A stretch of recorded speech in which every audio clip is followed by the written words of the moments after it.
राजा और पूरी दुनिया को एक रास्ता दिखाने वाले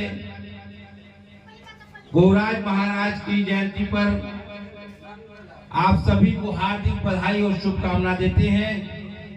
इस गंगा तट के किनारे बसे छपरा गांव में और आसपास के क्षेत्र के भी जो लोग हों, सबको मैं बहुत बधाई और शुभकामना देना चाहता हूं। गौराज महाराज की जयंती पर आज हम और आप इकट्ठा हुए हैं।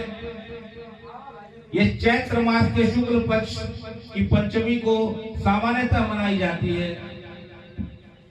निषाद समाज का बहुत प्राचीन इतिहास रहा है, एक गौरवशाली इतिहास रहा है, लेकिन अफसोस की बात है कि इस गौरवशाली इतिहास को सही ढंग से प्रस्तुत नहीं किया गया।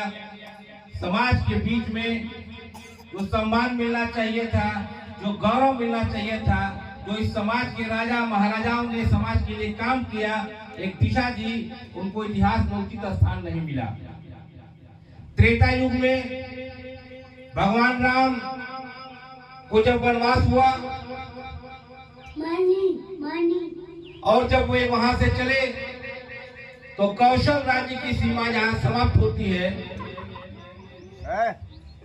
उसके बाद श्रृंगवेरपुर की सीमा शुरू होती थी।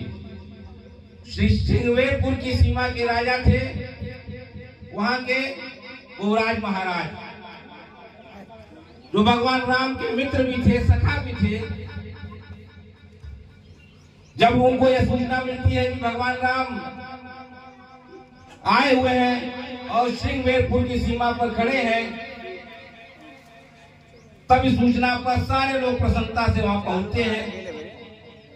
भगवान राम अपने सखा को गले लगा लेते हैं। श्रृंगवेरपुर के राजा गौराज महाराज जी उनसे कहते हैं कि आप महल में चलिए, सेवा सत्कार का हमको अवसर दीजिए। लेकिन वे कहते हैं कि क्योंकि मुझे वनवास हो गया है, मैं महल में जाना, कोई राजसी ठाट बाट से रहना पसंद नहीं करूंगा। हमको अपने कर्तव्य का पालन करना है।